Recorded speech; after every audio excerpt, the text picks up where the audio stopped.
positif. Sebelumnya perkenalkan, nama saya Riza Indriani. Saya adalah CGP angkatan ke-10 dari SMA Negeri 19 Palembang. Oke, lanjut.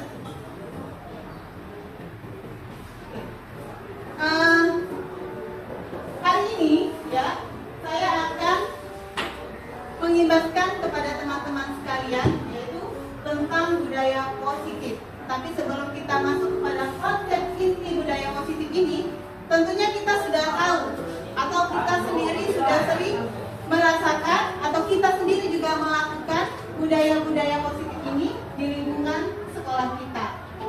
Tentunya banyak sekali ya contoh-contoh budaya positif yang sering kita lakukan.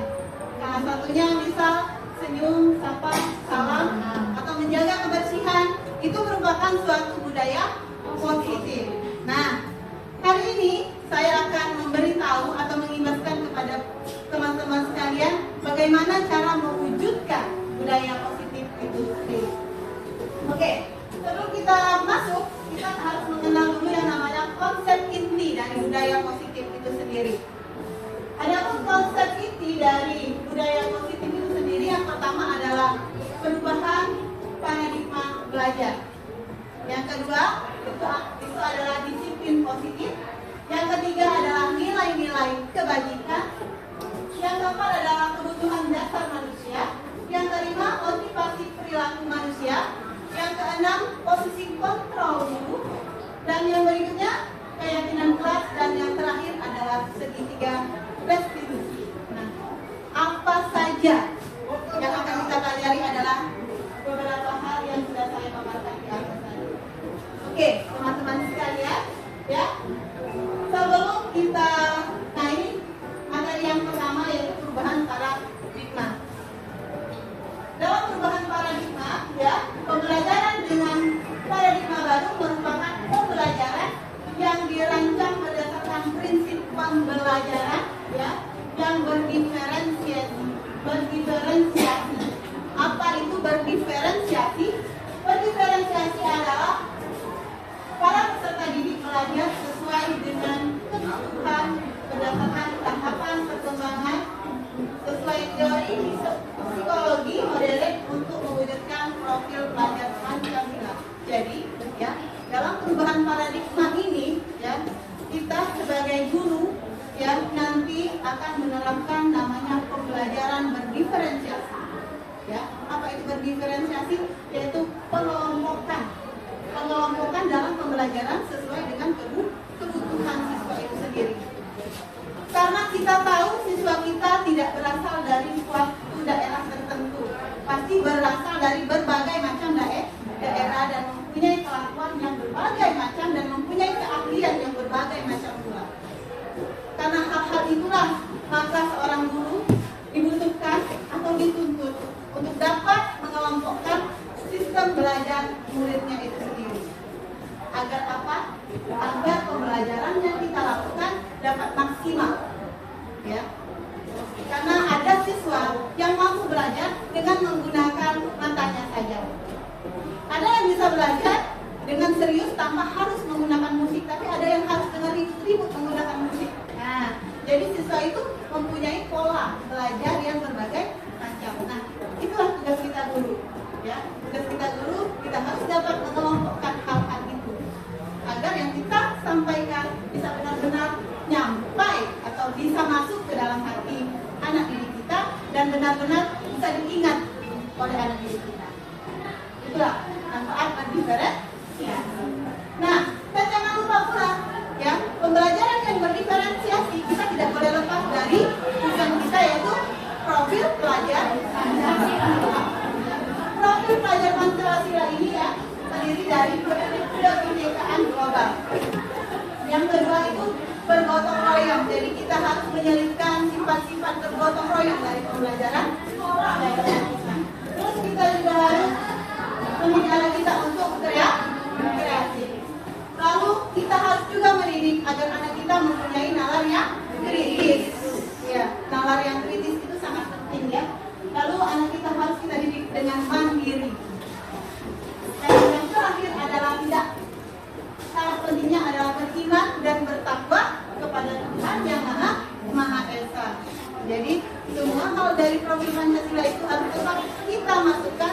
sebagai tujuan utama dari proses pembelajaran. Nah, tapi terkadang guru ini ya sering yang namanya miskonsepsi tentang teori kontrol. Kenapa saya bilang yang salah kaprah ya tentang teori bagaimana cara mendidik itu? Karena kadang-kadang guru ini beranggapan ya atau berilusi ya. Yang pertama, guru itu berilusi bahwa guru itu dapat mengontrol murid. Sebenarnya apa? Sebenarnya tidak. Karena murid itu mempunyai pikiran sendiri yang sebenarnya tidak dapat dikontrol oleh orang lain termasuk guru. Lalu guru juga selalu berilusi bahwa kritik dapat membuat rasa bersalah dan mampu menguatkan karakter. Jadi kalau guru itu sering berilusi bahwa siswa itu harus banyak dikritik supaya karakternya semakin baik. Tapi kenyataannya tidak seperti itu. Ya, kalau kita terlalu sering mengkritik anak, maka anak tersebut akan menjauh dari kita. Benar tidak? Dia merasa selalu disalah-salahkan. Benar tidak? Iya. Dan dia yang secara tidak langsung apa yang akan kita sampaikan nanti tidak akan pernah nyampe ke otaknya. Apalagi mau diingat, nyampe aja tidak. Jadi sebenarnya tidak bisa. Lalu guru itu juga selalu berilusi bahwa orang dewasa itu berhak memaksa. Ingat ya teman-teman, bahwa manusia itu punya kebebasan tersendiri dan kita tidak berhak untuk memaksa orang lain untuk menuruti kehendak kita. Jadi apa? Termasuk anak didik kita tidak berhak untuk memaksa. Mentang-mentang kita seorang guru, harus nurut kata saya.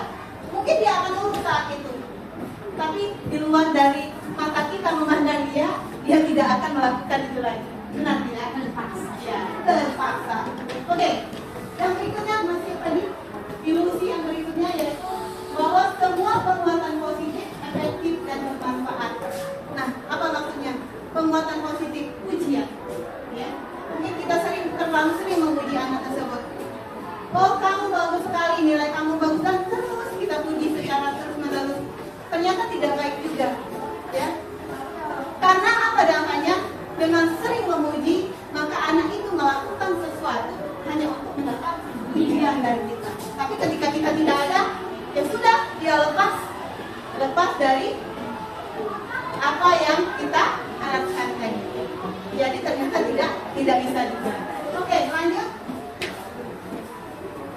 Nah, jadi kita harus mengubah paradigma atau stimulus respon ke pendekatan teori kontrol. Dan kita bisa lihat perbandingannya. Untuk stimulus respon bahwa realita kebutuhan itu kita sama, tapi ternyata kebutuhan kita itu berbeda. Saya tidak mungkin sama kebutuhannya dengan Bapak Ibu sekalian. Mungkin saya suka makan pedas, kalian tidak. Saya tidur pakai selimut, kalian tidak bisa pakai selimut, bisa tidur. Jadi seperti itu kira-kira ya. Jadi ternyata tidak sama. Oke, yang kedua yaitu semua orang melihat hal yang sama. Ternyata tidak. Dalam suatu masalah saja orang memandang dari sisi yang berbeda. Jadi kita tidak bisa menyamakan apa yang kita lihat. Mereka melihat dari sisi kanan, kita mungkin melihat dari sisi kiri. Begitu juga seterusnya. Oke, begitu ya. Lalu kita mencoba mengubah orang berpandangan sama dengan kita. Ternyata kita berusaha memahami pandangan orang lain tentang dunia. Ya tidak bisa juga ya. Kita sadar betul bahwa kita tidak bisa yang mengubah agar orang itu berpandangan sama dengan diri kita. Oke, lanjut. Perilaku buruk dilihat sebagai suatu kesalahan. Nah, ternyata perilaku buruk itu ya dapat memiliki tujuan. Semua perilaku itu memiliki tujuan. Kadang-kadang orang itu melakukan sesuatu kesalahan, ternyata dia itu memiliki tujuan tertentu. Untuk apa? Untuk memenuhi kebutuhan yang tidak dia dapatkan. Contoh orang mencuri. Kita tidak bisa menjudge orang itu kenapa kalau mencuri itu tidak baik. Memang tidak baik. Tapi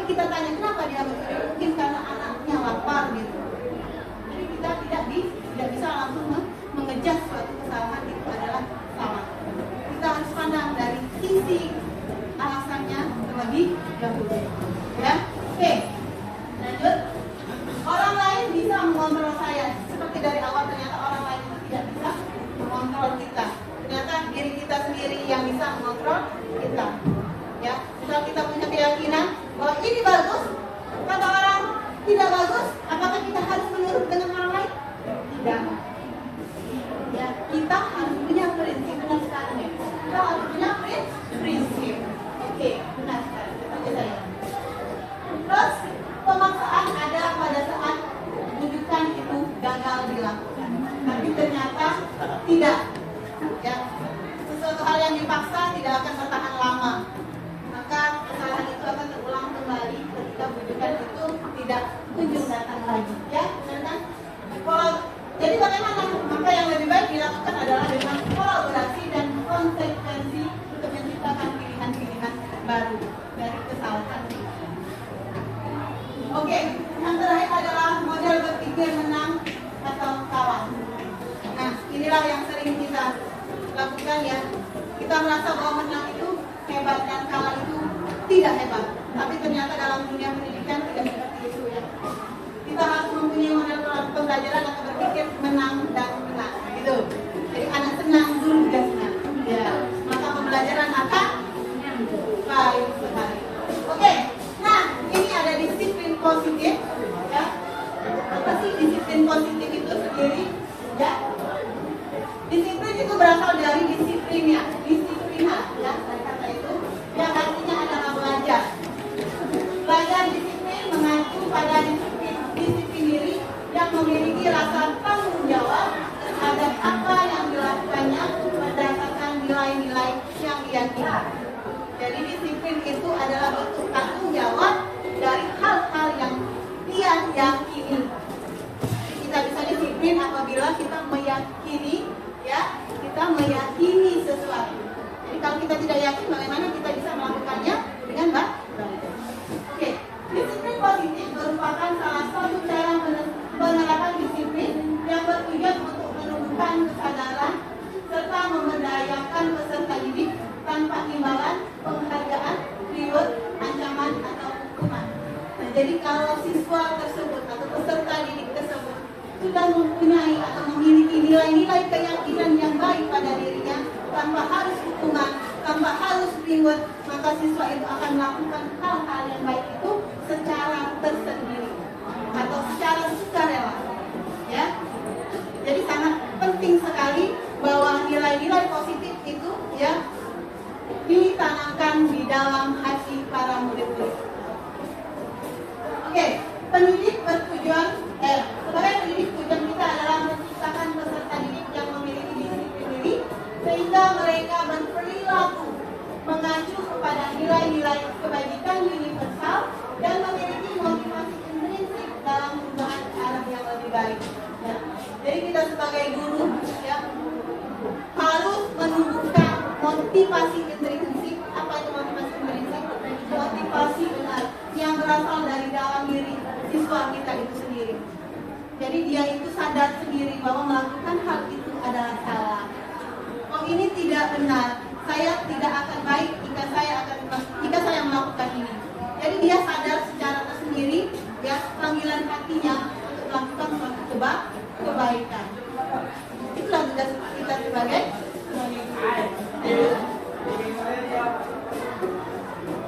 ya, ini adalah nilai kebajikan. Kita baca dulu ya teman-teman. Nilai kebajikan itu nilai yang disepakati bersama lepas dari bangsa, agama, bahasa maupun latar belakang. Ya, contoh nilai kebajikan institusi atau organisasi. Ya, menurut profil pelajar Pancasila yaitu beriman dan bertakwa pada Tuhan Yang Maha Esa yang saya sebutkan tadi ya, berakhlak mulia, berbineka, gotong royong, mandiri, kreatif dan bernalar. Itu adalah nilai-nilai kebajikan universal. Apa sih nilai kebajikan universal? Nilai kebaikan, ya, nilai kebaikan yang sudah diyakini oleh semua orang, oleh seluruh, ya, tanpa memandang ras, bangsa, ya, tanpa memandang latar belakang dan yang lainnya. Jadi semua orang itu yakin kalau itu adalah baik, kalau itu adalah buruk. Seperti itu.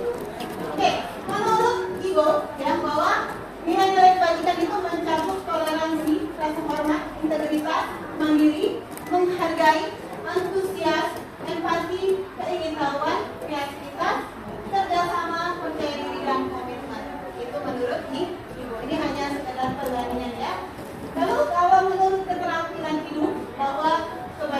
nilai-nilai kebaikan adalah yang pertama dapat dipercaya, tulus hati, ya, aktif, tidak merendahkan orang lain, dan memberikan yang terbaik dari diri kita itu sendiri.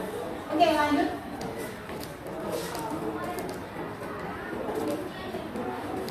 Ya, Bapak Ibu masih semangat? Masih semangat ya. Kalau masih semangat kita lanjut, nanti baru kita explaining ya. Oke. Nah, ini masuklah kita kepada kebutuhan dasar manusia. Apa sih kebutuhan dasar manusia? Kita baca dulu. Kebutuhan dasar manusia adalah segala sesuatu yang kita lakukan untuk mendapatkan apa yang kita inginkan. Seluruh tindakan yang kita lakukan memiliki tujuan tertentu, ya. Dan semua usaha terbaik akan kita lakukan dalam rangka agar kebutuhan dasar kita terpenuhi dengan baik. Namanya juga kebutuhan dasar ya teman-teman. Kebutuhan dasar itu mau tidak mau, ya, suka tidak suka wajib kita penuhi. Contohnya apa? Makan, apalagi pakaian, apalagi tidur, istirahat, dan kesehatan, dan segala macam kebutuhan dasar. Tentunya kalian sudah paham. Itu mau tidak mau harus kita penuhi. Ya. Berbagai macam cara pasti akan kita lakukan untuk mendapatkannya yang ya.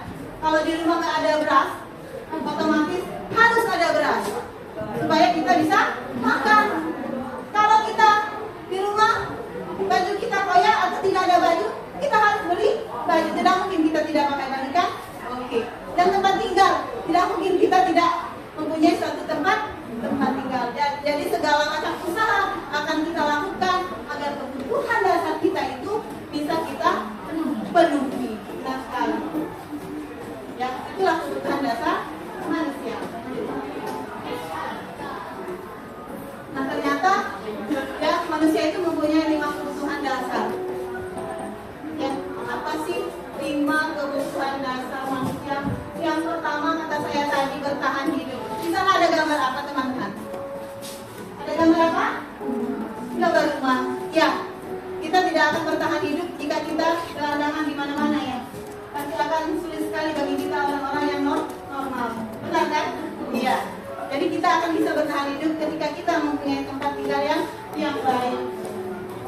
Salah satunya yaitu bisa makanan, kata saya tadi, pakaian, tempat tinggal, keamanan, dan kesehatan.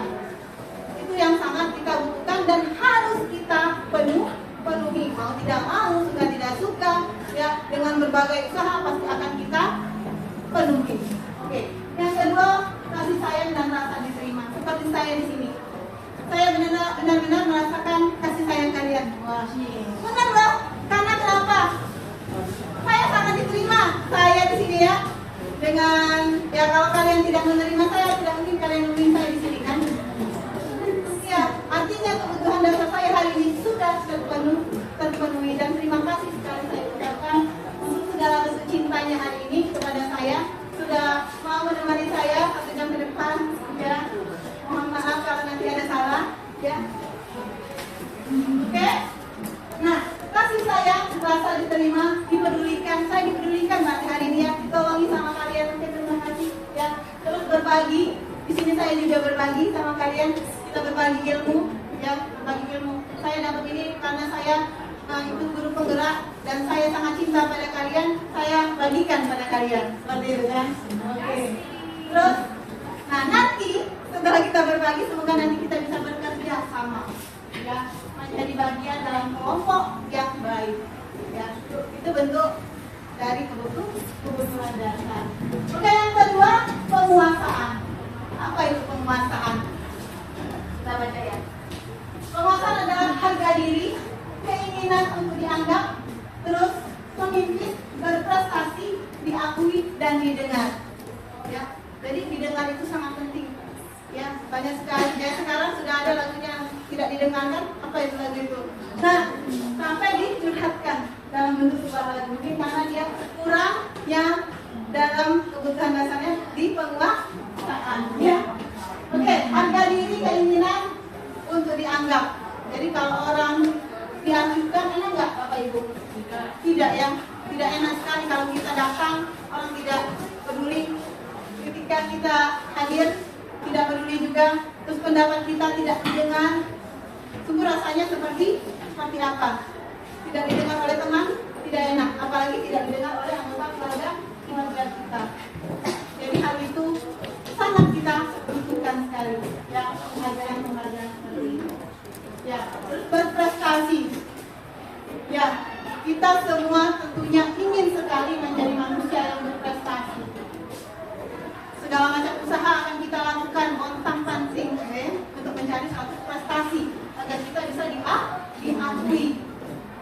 Ya, seperti itu. Jadi itu sangat penting. Oke. Terus kebutuhan yang keempat adalah kebebasan. Apa itu? Bapak Ibu, kebebasan.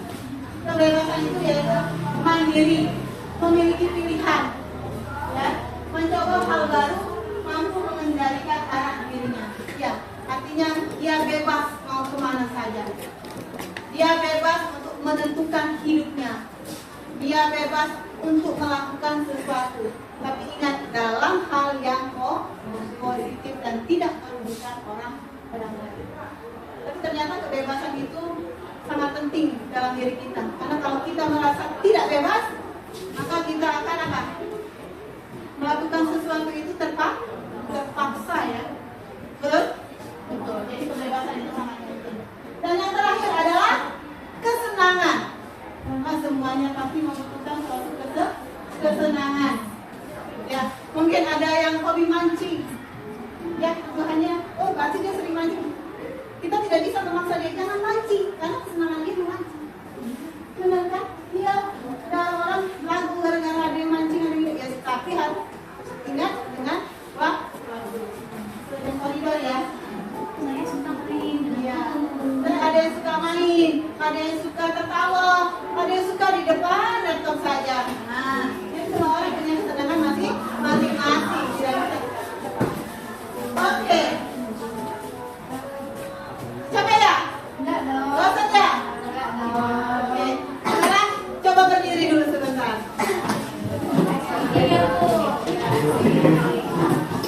Kita stretching dulu hari ini. Sudah?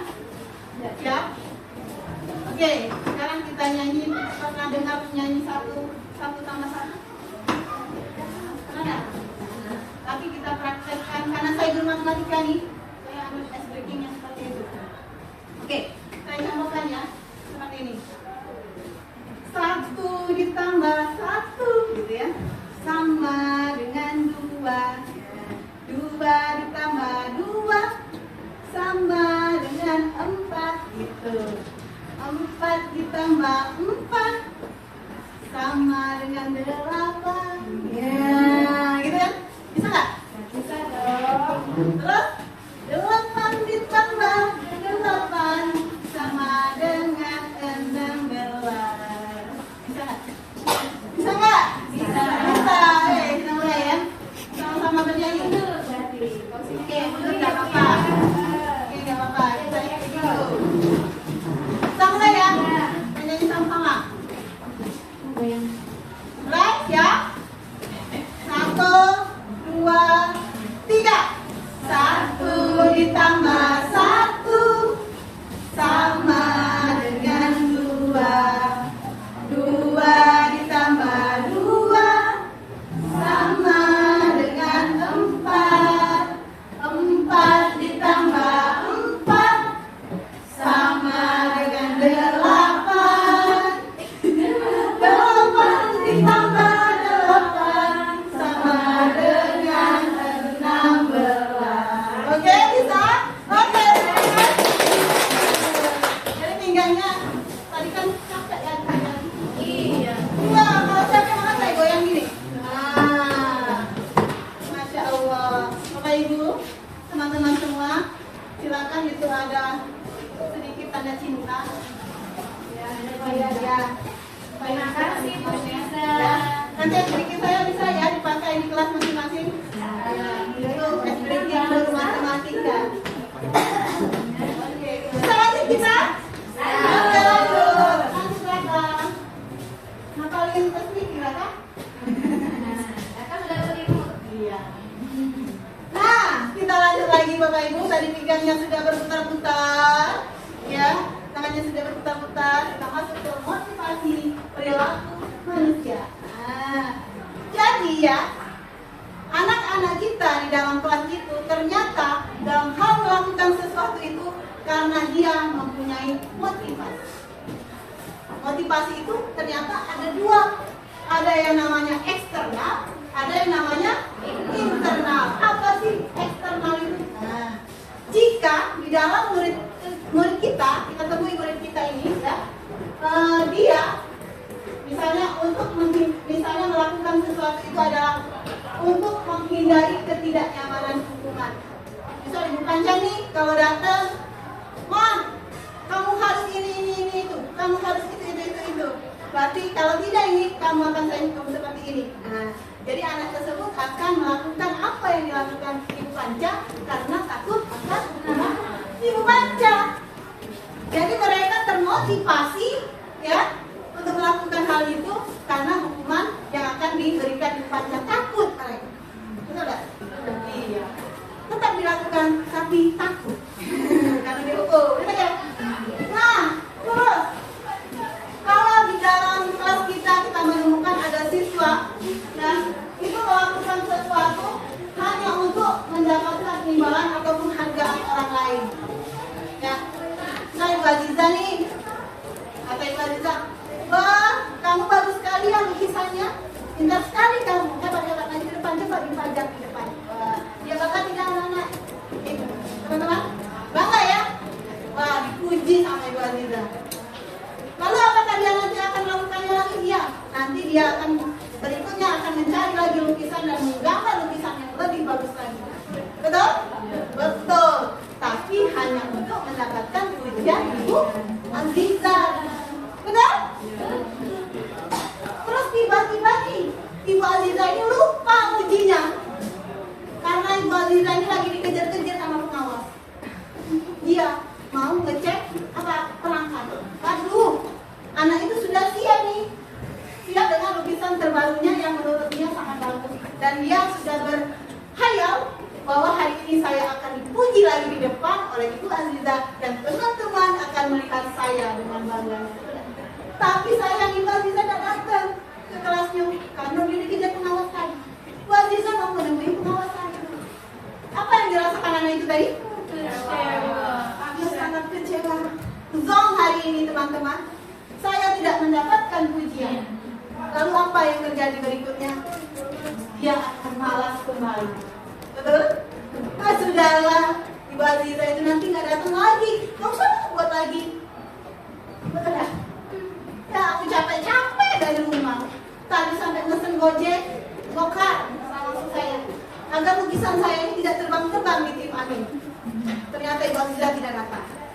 Kecewa dia, dan akhirnya dia tidak lagi, ya, melakukannya dan stop dia di sana. Nah, maka hal itu adalah motivasi eksternal, ya, yang dilakukan oleh siswa. Jadi yang terbaik itu motivasi apa yang harus kita timbulkan? Iya, benar sekali, Mem. Yang motivasi terbaik itu adalah motivasi yang berasal dari diri kita sendiri, ya, yang muncul atas keinginan kita sendiri, ya, untuk menjadi, ya, orang yang mereka inginkan dan menghargai diri sendiri dengan nilai-nilai yang mereka percaya. Jadi benar, motivasi intrinsik itu tumbuh dari kesadaran diri mereka sendiri. Jadi kalau dia melakukan atau melukis tadi karena keinginan dia, memang dia suka melukis, ya, tanpa harus dipuji oleh orang, tanpa harus dihina oleh orang, dia akan terus dan tetap melakukannya karena dia sudah mempunyai motivasi sendiri dari dalam dirinya, ya. Begitu juga yang dilakukan oleh Ibu Panca tadi. Walaupun tanpa hukuman Ibu Panca, dia akan tetap berlaku baik. Dia tidak akan pernah melakukan keburukan. Ya, dia tidak peduli dengan hukuman, dia tidak peduli dengan pujian. Dia akan tetap melakukan yang terbaik, ya, sesuai dengan keyakinan yang ada pada dirinya. Oke. Paham teman-teman? Ya. Itulah budaya positif. Lanjut. Nah, tadi sudah saya singgung-singgung ada hukuman. Ya, Ibu Panca. Kira-kira selama kita jadi guru yang sering kita lakukan apa? Melakukan hukuman atau menerapkan konsekuensi? Atau teman-teman ini sudah ada yang sudah menerapkan yang namanya restitusi? Dari ketiga hal yang di depan ini, saya juga baru menemui ada ternyata namanya restitusi. Saya baru belajar pada modul ini. Dan saya sangat beruntung dan bahagia sekali hari ini, ya, karena saya bisa menjelaskan pada teman-teman bahwa ternyata ada restitusi. Oke, apa itu restitusi? Kita bahas dari awal. Yang pertama adalah hukuman, ya. Biasanya, ya, seperti hukuman yang Ibu Panca lakukan tadi, biasanya hukuman itu langsung ceplos-ceplos aja ya, Bu. Ketika siswa datang terlambat, kita langsung hukum ya. Apakah siswa itu tahu hukuman yang kita berikan itu adalah yang ini disebut? Tidak. Sekarang, Aren, kamu terlambat. Kamu bersihkan WC hari ini. Apakah Aren tahu bahwa dia itu bakal dihukum membersihkan WC? Tidak. Apa kira-kira perasaan Aren? Merengut ya pasti ya. Bahagia, oh bahagia. Boleh. Mungkin dia hobi bersihkan WC. Oke, jadi hukuman yang diberikan oleh Ibu Panca itu secara tiba-tiba atau tidak terencana karena dia melihat ada siswanya melakukan ya. Lalu murid tidak tahu apa yang akan terjadi atau tidak dilibatkan ya. Dia tidak tahu ternyata bakal disuruh bersih WC. Aduh usianya aku hari ini ya. Nonton terlambat ada WC. Nah, itu aja kayak gitu. Terus bersifat satu arah. Kenapa bersifat satu arah? Karena yang nyuruhnya cuma Ibu Panca tanpa persetujuan dari Aren. Tidak ditanya kan oleh Ibu Panca, setuju tidak kalau bersih WC?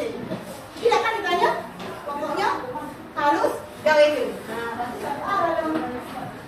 Terus berupa hukuman biasanya ya fisik atau psikis ya. Apa itu psikis? Biasanya dari omongan. Ya, hukuman itu macam-macam. Ada yang terlihat, ada yang tidak. Kalau bersih WC mungkin fisik ya. Tapi kalau yang tidak fisik apa nih namanya? Dihina, direndahkan, ya. Nah itu juga hukuman bagi anak-anak yang mempunyai ya istilahnya sensitivitas yang tinggi. Pasti dia merasa sangat terhukum dengan kata-kata seperti itu. Kalau sekarang biasanya yang tren itu bullying, ya. Nah makanya kita tidak boleh. Lalu ada konsekuensi. Nah hukuman ini agak meningkat lebih baik dari konsekuensi ini meningkat lebih baik dari hukuman. Kalau konsekuensi terencana. Jadi kita itu sudah sempat berdialog sama anak, oh kalau kau cak ini, kau jadi cak ini, gitu ya. Konsekuensi. Kau udah buat PR, berarti kau harus saling terima lembah, gitu kan? Nah, kalau enggak, kau harus ini. Nah, terus itu ya, itu konsekuensi. Biasanya ya, murid itu tetap dibuat tidak nyaman, karena yang membuat peraturan itu guru itu, benar tak? Tapi bisa loh untuk dibuat nyaman, masa konsekuensinya di awal. Nah, itulah yang namanya. Itu nanti masuk ke restitusi. Nah, gitu ya. Berarti di sekolah kita, Memkit secara tidak langsung sudah melakukan restitusi. Mungkin dia tidak tahu namanya saja ya. Ya, tapi ternyata Memkit sudah melakukan restitusi itu. Jadi begitu ya, konsekuensi itu dibuat tidak nyaman karena hanya sepihak menentukan hukumannya gitu kan. Terus sikap guru selalu memonitor.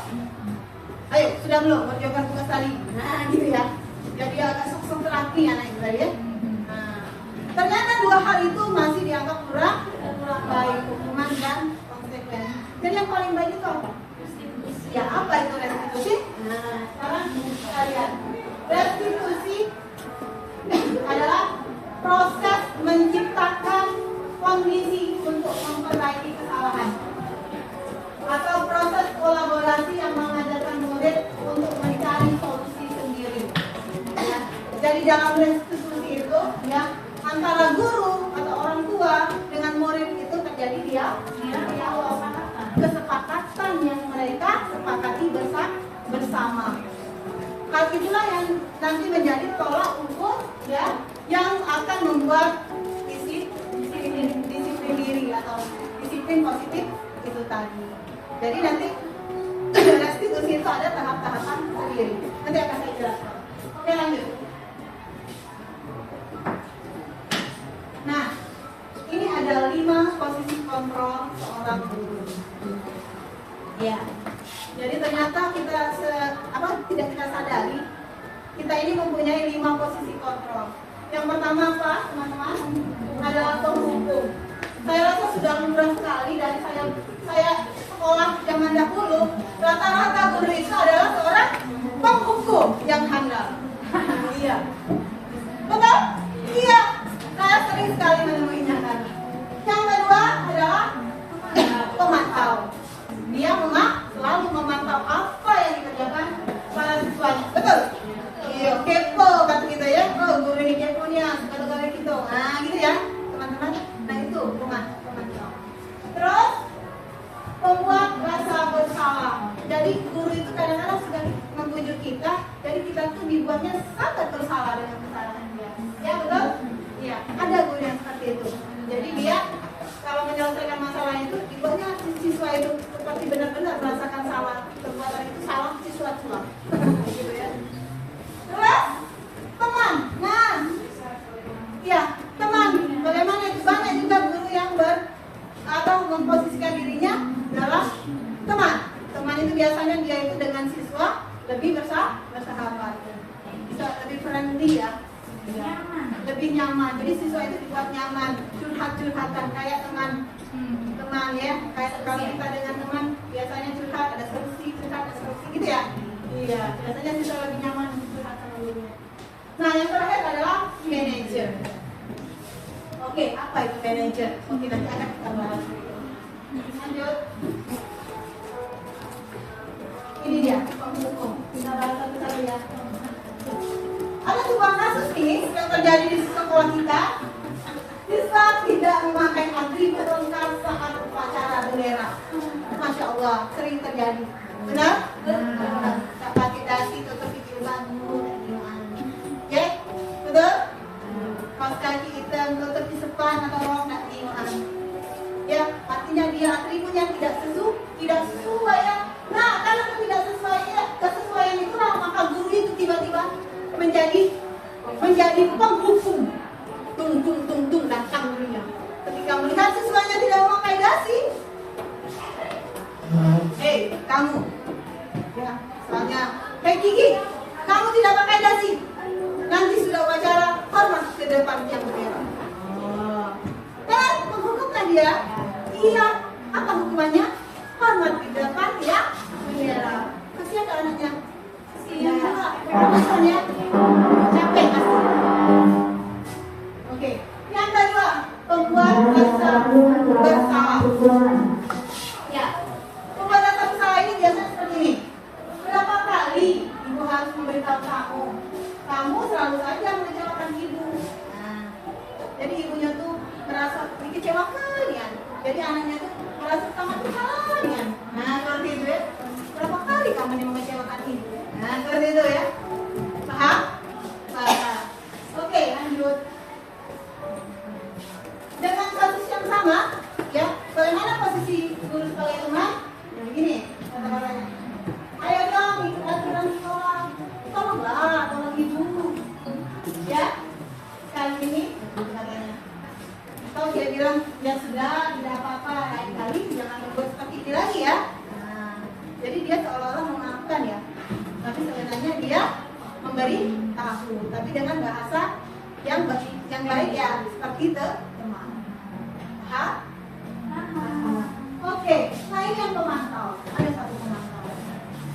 Pemantaunya apa katanya? Kamu sudah melanggar aturan sekolah. Kamu tahu konsekuensinya. Setelah upacara, kamu beli atribut di koperasi dan jangan diulang lagi. Nah, jadi bilangnya dari jauh. Oke, pemantau tadi bahwa anak itu tidak memakai atribut dan dia bilang, katanya kamu tuh melanggar.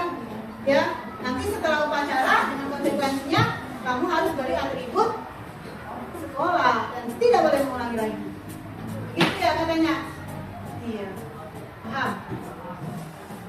Nah, ternyata dari beberapa posisi kontrol yang sudah kita pelajari tadi, yang terbaik itu adalah sebagai manajer.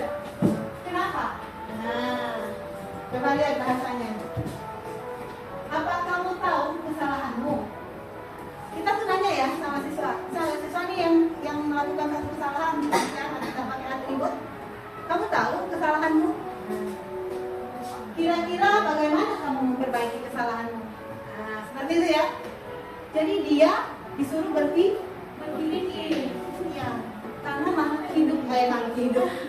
manusia itu ya mempunyai kelebihan dapat ngerti. Jadi anak itu diajak berkomunikasi, berdialog. Jangan tiba-tiba serta-merta kamu salah, kamu benar, kamu hebat gitu. Jadi anak itu diajak berdialog ya. Ini dialognya. Apa kamu tahu kesalahan kamu? Ditanya dulu. Jadi dia mikir, oh iya ya, saya tadi tidak pakai atribut Bu, Pak, gitu kan? Saya salah, gitu kan? Terus katanya apa lagi? Kira-kira bagaimana kamu memperbaikinya? Dia berpikir lagi. Oh, ya nanti lain kali saya akan memakainya Bapak atau Ibu. Saya minta maaf karena saya sudah melakukan kesalahan tadi. Rasanya seperti apa kalau kalian menjadi siswa kalau ditanya guru seperti itu? Nyaman ya? Tidak merasa disalahkan, tidak disudutkan atau tidak dipojokkan, ya? Jadi siswa itu merasa, oh iya ini memang salah sayanya, gitu kan? Karena tidak memakai atribut.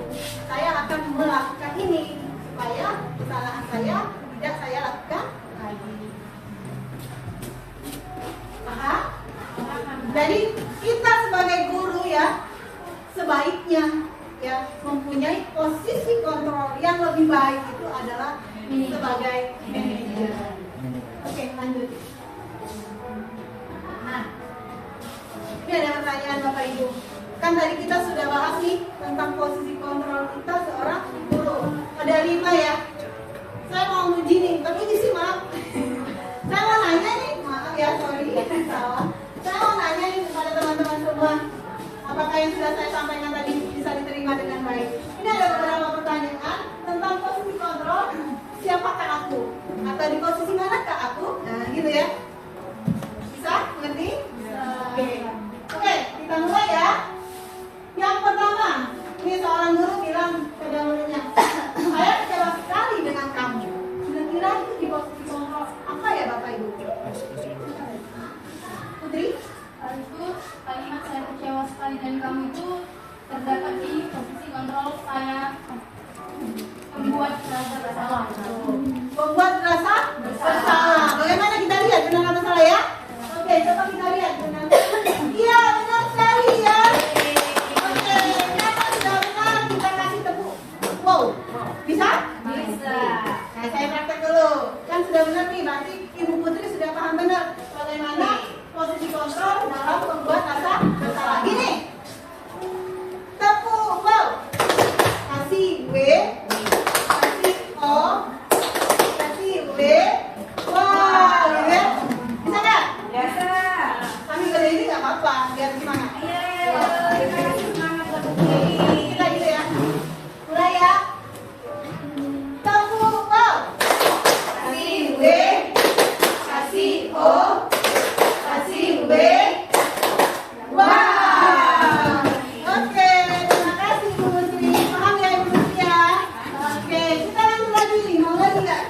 Wow, ya. Kamu tidak pernah benar melakukannya. Nah, Ibu Aziza. Kami tidak pernah melakukannya. Penghukum. Benar atau salah? Iya. Kayak kuis siapa dia ya? Kuis apa itu? Kamu tidak pernah benar melakukan yang kalian? Ya, benar ya. Kita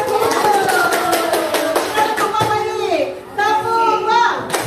Kasih W, kasih O, kasih W. Wow, lanjut.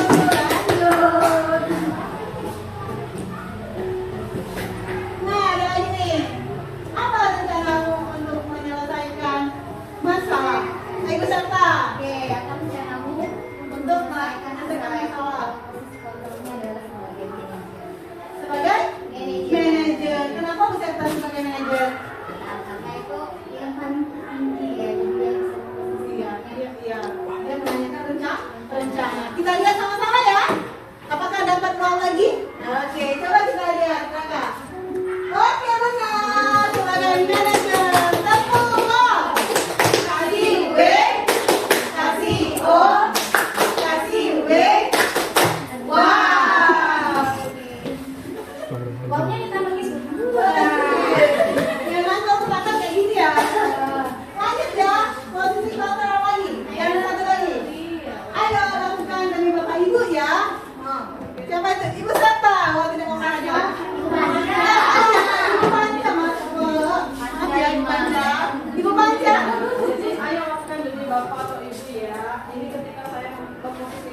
Iya. sebagai teman dan siswa. Wah.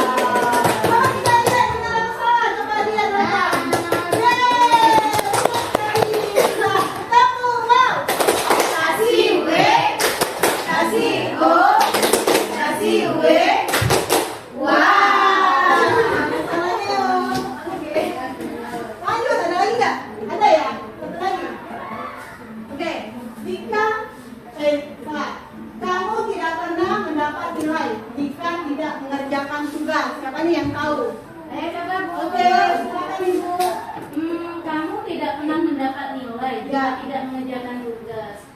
Menurut pendapat saya ini sebagai posisi pemantau. Memantau ya, Bu. Kenapa Bu memantau, Bu? Karena kita memantau setiap aktivitas yang mungkin kita laksanakan. Apakah sudah sesuai atau belum? Iya, ini dilihatnya dia tidak mengerjakan tugas. Coba kita cek, Raka. Jawabannya iya, bagus. Lanjut, tepuk wow. Kasih W, kasih O, kasih W. Wow. Oke, masih ada lagi nggak, Kak? Habis, oke. Lanjut. Nah, kita masuk kepada yang berikutnya. Masih semangat? Semangat dong. Semangat ya. Oke, terima kasih untuk semangatnya. Materi berikutnya adalah keyakinan kelas. Apa sih keyakinan kelas? Ya, apa sih keyakinan kelas ya? Keyakinan kelas itu sama atau mirip dengan peraturan kelas. Tapi kenapa harus keyakinan kelas? Ya, karena dengan kata keyakinan kelas ya, kita berharap ya agar siswa kita itu melakukan sesuatu itu benar-benar karena mereka yakin. Nah, jadi mereka punya keyakinan atau nilai-nilai positif. Mereka itu sudah tumbuh di dalam dirinya sendiri. Kalau peraturan otomatis ada hukuman, betul? Makanya kita tidak pakai peraturan. Oke, lanjut. Nah ternyata ya keyakinan kelas ini ya ada beberapa tahap untuk cara membentuknya. Yang pertama dia ini bersifat abstrak, ya. Yang kedua berupa pernyataan universal. Yang ketiga dibuat dalam pernyataan yang positif, yang menggunakan kata-kata yang baik ya. Terus dia sedikit, kenapa dia sedikit? Agar mudah diingat. Terus sesuai dengan kondisi kelas. Jadi kita membuat keyakinan kelas sesuai dengan kondisi kelas kita ya. Lalu untuk semua warga atau kelas dilibatkan saat membuat keyakinan kelas. Jadi ya teman-teman, dalam pembuatan keyakinan kelas itu kita tidak bisa membuat sendiri. Ya, dia harus berdiskusi atau berdialog dengan siswa kita. Jadi kita menyiapkan, bisa saja kita menyiapkan papan di depan, anak-anak disuruh memberikan pernyataan-pernyataan positif ya. Apa saja yang harus mereka lakukan di dalam kelas itu agar kelas itu menjadi nyaman, agar kelas itu menjadi aman, agar kelas itu menjadi kelas yang kondusif. Jadi anak itu sendiri yang memberikan pendapat bahwa misal nih, ingat ya, pernyataannya harus pernyataan yang positif. Tidak boleh ada kata jangan makan di kelas misalnya seperti itu. Nah, katanya jangan. Tapi apa? Diganti dengan kata apa? Bukan Ibu. Misalnya gini, kata jangan itu diganti. Artinya apa? Makan di saat selesai pelajaran. Nah, seperti itu. Ya, jadi kalimatnya yang positif. Tidak boleh terlambat. Nah, katanya itu tidaknya itu tidak boleh pakai kata negatif, tapi harus kata yang positif. Maka dibuatnya apa? Datang tepat waktu, gitu. Jadi anak-anak itu diajak untuk mengungkapkan isi hatinya. Ayo nih anak-anak, kita buat keyakinan kelas ya. Jadi keyakinan kelas ini buatlah sendiri dengan kalimat yang positif. Bagaimana nanti kelas kita akan baik. Ya, gitu kan? Jadi anak itu mencurahkan isi hatinya. Gitu. Oh, ya berarti datang tepat waktu. Terus jangan buang sampah sembarangan, boleh ya? Nggak boleh. Buanglah sampah pada tempatnya. Atau jagalah kebersihan di kelas atau lingkungan atau sekolah. Ya, jadi keyakinan kelas atau keyakinan sekolah itu disesuaikan dengan kondisi kelas dan sekolahnya mati. Gitu ya, paham ya? Nah, terus keyakinan keras ini nggak boleh banyak-banyak. Kenapa nggak boleh banyak-banyak? Kan semakin banyak semakin baik. Tidak, ternyata kalau semakin banyak keyakinan keras dibuat itu anak-anak lupa. Iya, jadi paling banyak itu 10 menurut saya. Ya, kalau 10 itu udah ingat ya, atau 5 yang ambil saja yang penting. Nah, yang urgent di sana. Jadi anak-anak langsung kalau dia misalnya yang tadi datang tepat waktu, jadi ketika dia terlambat dia sudah sadar dan malu sendiri. Tanpa guru itu harus marah-marah, tanpa guru itu harus menghukumnya. Jadi dia akan datang masuk ke kelasnya dan dilihat oleh teman-temannya dan dia merasa sadar sendiri. Malu ya. Nah, jadi ternyata keyakinan atau universalnya atau disiplin positifnya secara tidak langsung sudah tumbuh pada diri anak itu sendiri. Itu loh maksudnya. Itu boleh keyakinan kelas sama dengan kesepakatan kelas. Ya, keyakinan kelas atau kesepakatan kelas sama saja. Tapi yang sering disebut familiarnya keyakinan kelas. Karena di sana kenapa keyakinan kata saya di bawah tadi supaya anak itu yakin bahwa dia itu bisa melakukannya, yakin bahwa ini baik, gitu kan? Nah, gitu kan? Seperti itu. Paham? Oke, lanjut. Nah, ini adalah segitiga restitusi. Apa tuh segitiga restitusi? Yang kita belajar tadi ya? Iya, adalah tadi sudah saya sebut sebenarnya ya, adalah suatu proses dialog yang dijalankan oleh guru agar dapat menghasilkan murid yang mandiri dan bertanggung jawab. Jadi kita ajak dialog nih anak-anak kita. Jadi anak-anak itu secara langsung ya menunjukkan rasa tanggung jawab. Iya, dari keyakinan kelas tadi itu benar sekali ya. Dari keyakinan kelas tadi, jadi dia bertanggung jawab secara sendiri.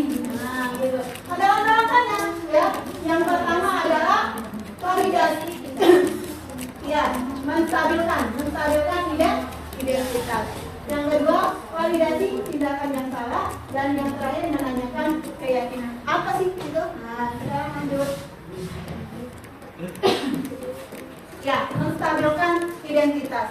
Nah, berdasarkan prinsip membuat kesalahan adalah bagian dari proses pembelajaran. Seperti kata saya tadi, ya, bahwa membuat kesalahan itu adalah proses pembelajaran. Seperti kita belajar bersepeda, kalau kita pasti jatuh ya, kalau kesalahan kita pasti jatuh. Itu kesalahan, tapi lama-lama dari kesalahan itu kita belajar. Nah, jadi kesalahan itu adalah proses pembelajaran. Belajar akhirnya kita bisa kebut nih naik sepeda, gitu kan? Nah, apa nih makanya? Yang pertama, guru itu bisa mengatakan, ya nak, berbuat salah itu wajar. Nah, jadi dia merasa tenang dulu, dengan kesalahannya. Tapi belum tahu dia nak diapakan. Tapi dia tenang dulu. Ya, terus bisa juga dengan kata-kata, tidak ada manusia yang sempurna. Benar ya? Tidak ada nih orang yang tiba-tiba langsung bisa naik sepeda dengan ngebut. Nah, tidak ada manusia yang sempurna. Terus Bapak Ibu juga pernah loh melakukan itu. Nah, jadi dia tuh merasa tidak sendirian. Oh iya, Bapak Ibu aja sudah pernah melakukannya. Jadi dia sedikit tenang, stabil. Nah, gitu ya. Terus Bapak Ibu tidak mau mencari siapa yang salah. Ya, tidak ada yang salah, tidak ada yang menang tadi ya. Siapa yang salah, tapi Ibu atau Bapak ingin mencari solusi dari permasalahan yang telah kamu buat. Udah ya? Terus mengerti nggak sampai ini? Betul ya? Oke. Kita lanjut. Nah, yang kedua adalah validasi tindakan yang salah. Validasi tindakan yang salah itu adalah berdasarkan prinsip setiap perilaku berupaya memenuhi suatu kebutuhan tertentu. Ya, memvalidasi kebutuhan yang tindakan yang salah. Bahwa anak itu melakukan sesuatu pasti punya alasan. Kita tanya dulu alasannya. Bisa dengan cara, kamu pasti punya alasan mengapa kamu melakukan itu. Jadi kita tidak serta-merta kata saya tadi menyalahkan, memvoniskan anak itu. Kamu salah, kamu jahat, kamu bodoh, itu tidak boleh, tidak bisa ya. Jadi kita harus tanya dulu alasannya kenapa dia. Saya ada yang memukul, tanya dulu kenapa kamu memukul, gitu ya.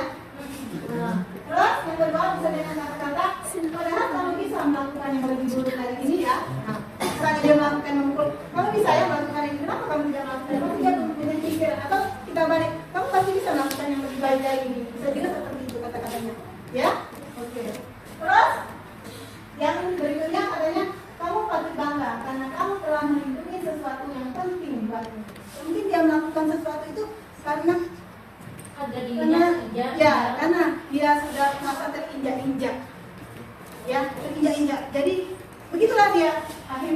melakukan sesuatu yang tidak baik. Terus katanya kamu melakukannya karena mempertahankan sesuatu yang penting bagimu. Benar ya kata saya tadi. Mungkin dia melakukannya karena dia mempertahankan sesuatu yang sangat penting bagi dirinya. Ya, betul? Lanjut. Nah, menanyakan keyakinan. Menanyakan keyakinan dari keyakinan yang sudah kita buat ya.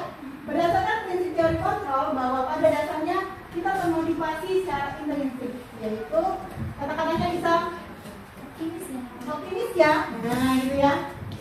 Terus nilai-nilai apa yang telah disepakati bersama? Jadi kita tanya pada anak nilai-nilai apa yang sudah kita sepakati. Kira-kira nilai-nilai apa yang sudah terjadi yang sudah kamu langgar hari ini. Jadi dia dibuat, kita tanya dulu keyakinan kelas yang sudah ada pada dirinya tadi, sudah kita sepakati bersama tadi. Terus kamu ingin menjadi orang yang seperti apa? Nah, bisa pakai kata-kata seperti itu. Paham ya? Oke, lanjut.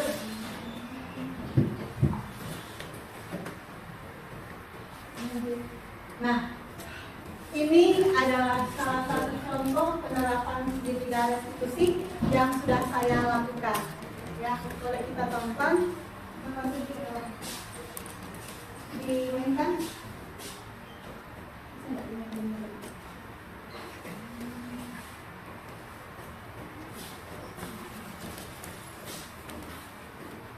Dah.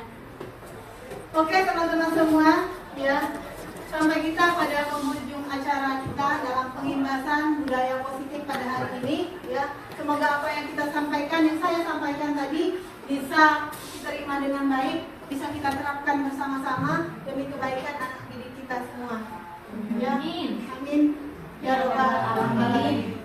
Oke, saya mau memberikan kesimpulan sedikit bahwa dalam penerapan program disiplin positif, hendaknya guru memiliki standar kepribadian profesional dan sosial yang baik, di mana guru harus mampu merefleksikan dirinya dengan posisi kontrol sebagai amok atau manajer yang menuntut murid menjadi insan yang mandiri, merdeka, dan bertanggung jawab. Oke, terima kasih. Selamat melakukan aktivitas kembali. Salam guru penggerak. Mari kita bergerak, tergerak, dan menggerakkan. Wassalamualaikum warahmatullahi wabarakatuh.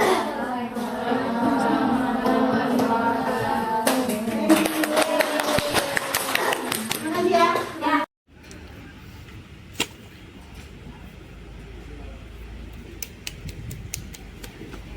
Aldi, kenapa kamu ada di sini? Aldi di kelas bosen bu, jadi duduk di sini aja lah. Ya kan jam belajar sudah dimulai. Terus kenapa kamu buang sampah di sana? Kotak sampahnya jauh bu, jadi langsung dibuang aja lah, nggak ada juga yang lihat. Oh, seperti itu. Ya sudah. Nanti ikut ibu ke ruang BK ya. Ikut ibu ke ruang BK? Iya, bentar ya.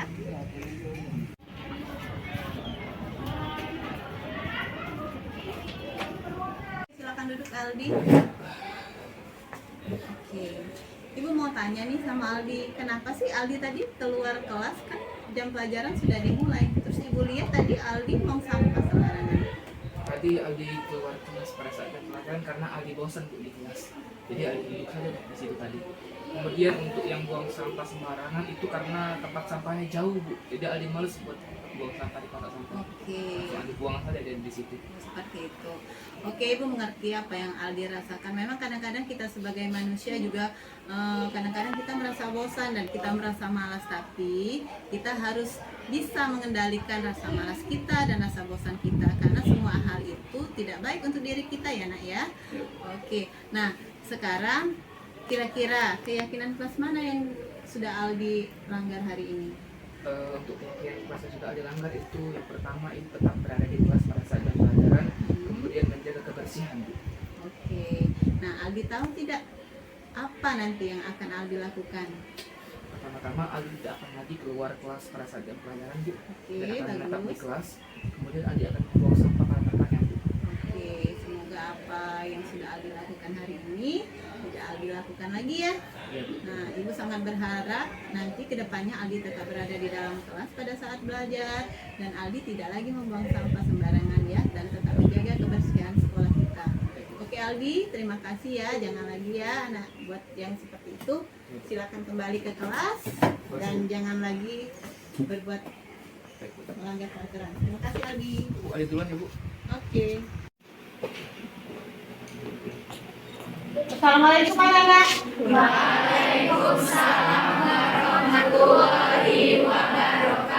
Oke, terima kasih. Seperti biasa, ya pada hari ini kita akan memulai pelajaran kita. Sebelum kita memulai pelajaran, saya minta tolong kepada ketua kelas untuk membacakan doa sebelum belajar. Para teman-teman, sebelum kita memulai pelajaran pada hari ini, anak baik kita berdoa untuk agama dan kepercayaan masing-masing.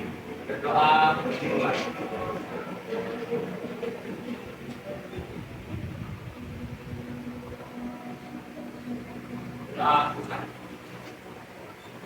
Oke, nah sebelum kita belajar hari ini, saya akan membuat sesuatu untuk kalian supaya kelas kita menjadi tertib. Saya akan mengajak kalian untuk membuat suatu peraturan untuk kita di dalam kelas agar kelas kita menjadi tertib. Apa itu peraturannya? Nah, dalam hal ini peraturan di dalam kelas ini akan saya ganti dengan namanya keyakinan kelas. Kenapa harus keyakinan kelas? Bukan peraturan kelas. Karena keyakinan kelas, dengan kata keyakinan kelas saya berharap peraturan yang akan saya buat ini dapat kalian laksanakan dengan baik dari hati kalian masing-masing. Ya. Nah, nanti ya, tolong saya akan membagikan sticky note buat kalian. Tolong kalian tulis ya keyakinan kelas. Apa itu Bu keyakinan kelas? Nanti kalian buat pernyataan ya yang berisikan apa yang akan kalian lakukan agar kelas kita menjadi tertib ya. Buatlah pernyataan itu dengan kalimat-kalimat yang positif ya. Nanti saya akan bagikan, kalian tulis ya masing-masing satu orang satu. Kalian tempelkan keyakinan kelas kalian nanti ke depan yang papan yang sudah saya siapkan. Paham tidak? Paham. Yang mau ditanyakan? Oke, semoga nanti setelah ada keyakinan kelas dapat membuat kelas kita menjadi lebih nyaman dan lebih tertib. Oke, terima kasih ya. Nanti saya bagikan dulu. Satu orang satu.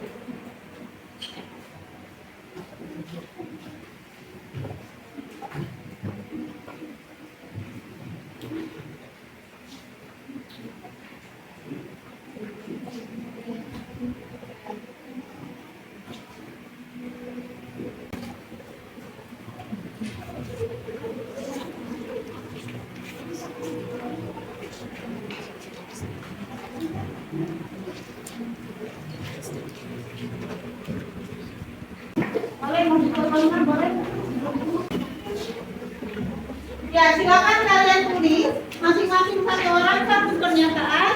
Nanti kalian tempel ke papan yang ada di depan. Ya.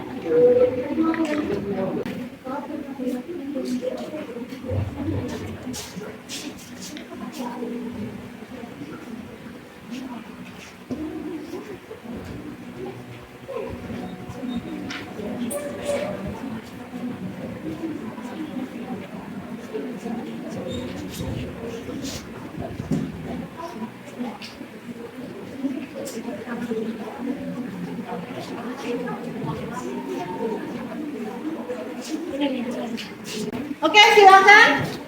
Yang selesai silakan ditempel. Boleh.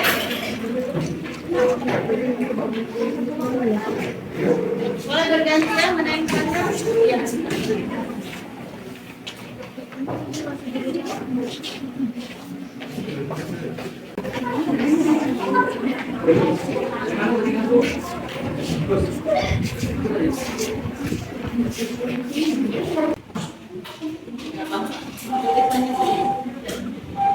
Boleh sudah semua menempelkan keyakinan kelas di depan ya? Iya.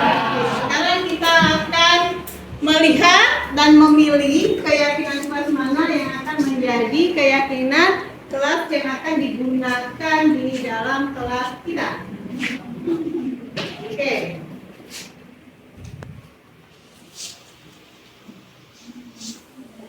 Itu bisa di mana saja. Kita ini menjaga kedisiplinan. Setuju tidak? Setuju.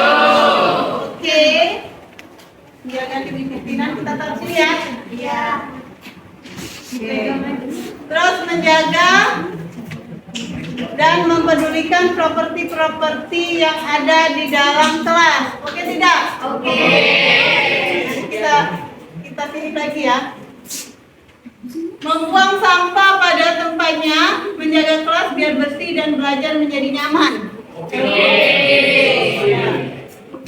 Sekarang kita sudah dapat 10. Oke, yang pertama menjaga kedisiplinan. Oke. Yang kedua menjaga properti yang ada di dalam kelas.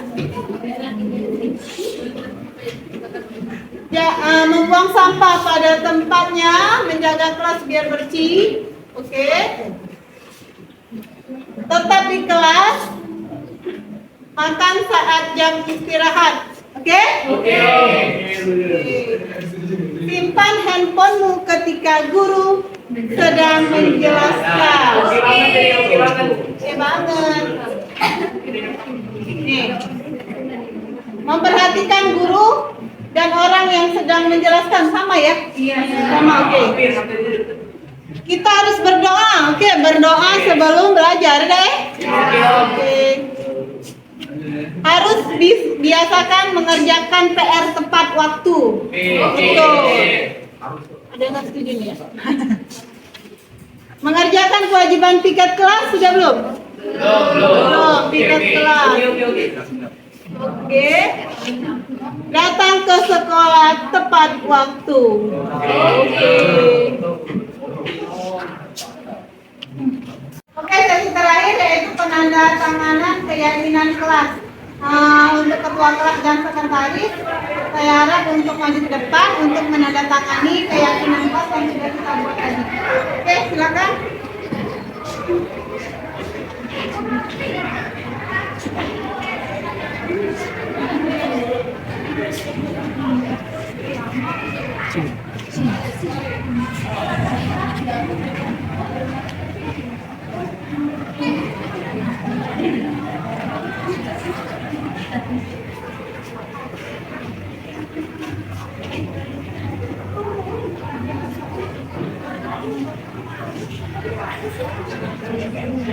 Oke, terima kasih ya sudah menandatangani. Semoga berjalan dengan baik. Oke anak-anak, tadi kalian sudah menyampaikan dan sudah memberikan keyakinan kelas kalian. Nah, sekarang tugas kalian harus mengingat keyakinan yang sudah kalian buat sendiri tadi. Oke? Oke. Maka Ibu minta tolong agar keyakinan kelas yang sudah kita buat bersama tadi bisa kita gunakan untuk menertibkan kelas kita sehingga kelas kita nanti akan menjadi kelas yang baik dan efektif belajarnya serta tertibnya. Oke? Oke. Ya, belajar hari ini. Semoga keyakinan kelas kita bisa dilaksanakan dengan baik. Oke, sekarang kita mulai belajar.